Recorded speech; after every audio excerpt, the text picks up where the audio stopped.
My name is Tina Delgado. Robert Delgado is my brother. Robert was a funny, playful man. He loved the beauty of nature, enjoyed music, and loved his 4 children very much.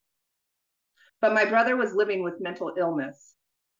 His condition seemed to get worse after the passing of my mother in 2013. He had thoughts of suicide, feelings of loneliness, and becoming paranoid. He chose to isolate himself from friends and family.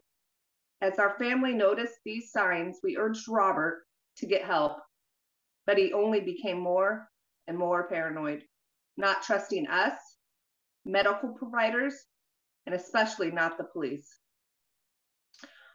On April 16th, a neighbor to Lents Park called 911.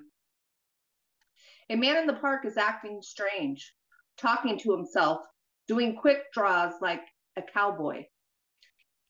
He said it looks like he has a gun, but he's not pointing it at anyone. Police were dispatched. Officer DeLong, Officer Weatherrich received the call about the man in the park.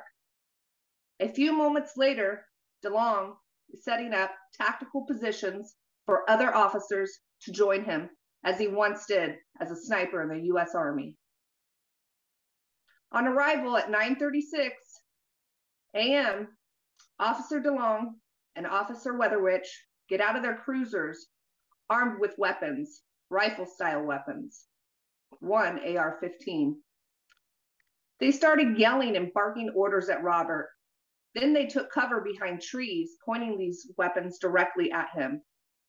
Never once did they try to talk to him in a calm or non-threatening manner. They didn't try to de-escalate the situation. In fact, they provoked him and escalated his behavior. Officer DeLong didn't see a man in the park with a gun that day. He saw a target. My poor brother must have been so scared, panicked, and confused. He went into defense mode, just like most people would if they were being approached so aggressively. Robert screamed, "Leave me alone! Get away!" At that moment, the officers should have backed off, giving him space and time. Robert didn't know what he did wrong. He was just playing cowboy with himself. At 9:40, "Shots fired, I got him," DeLong said. My brother laid there, slowly bleeding out, while everyone stood around. After that, an investigation took place. I read that an officer has 48 hours to give a statement after being involved in a fatal shooting. Must be nice to have that time to decompress and gather your thoughts. Where was that sympathy and compassion when they approached my brother? The manner in which my brother died was horrific. My family and I will never be the same. We have all suffered tremendously. 7 months after Robert's death, I was let go from my job due to the emotional stress I carried. The trauma from this act has left me with sleepless nights, terrifying nightmares, anxiety, and uncontrollable thoughts.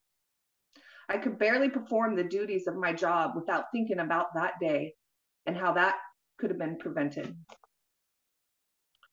Robert's daughter, Kennedy, suffers from depression and seeks therapy to help her with the loss of her father. His son, River, just had 2 daughters in the last year and a half, Rain and baby Lakely. They will never know their grandfather.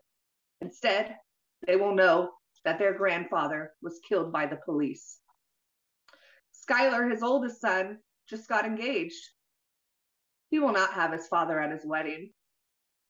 Robert's oldest daughter, Madison, will miss out on even more time with her father after they were just reconnected 11 years ago.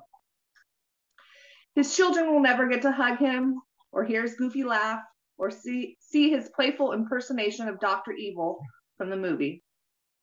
We will never know if his life could have been different because of the impulsive action Portland police took that day. I can't believe since 2012, when the pattern of practice was noticed by the Department of Justice, we are still sitting here today begging for change. The justice system is flawed.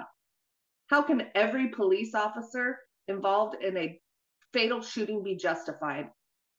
Police officers make mistakes. They are not perfect or above the law. Police have more rights and protection on their side than the average person, let alone a mentally ill person. Portland police need training on how to evaluate a situation, exercise their practice, their patience, and their control, not their authority, practice de-escalation, provide crisis intervention, have access to healthcare facilities and professionals. They need to show empathy, sympathy, and compassion for the people they are there to serve and protect, even if they seem crazy. Our public is scared. The police are killing them and getting away with it.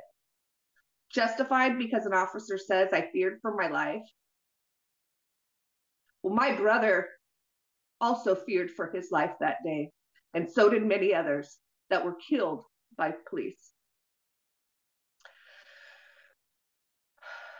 It only took 4 minutes for them to shoot and kill my brother.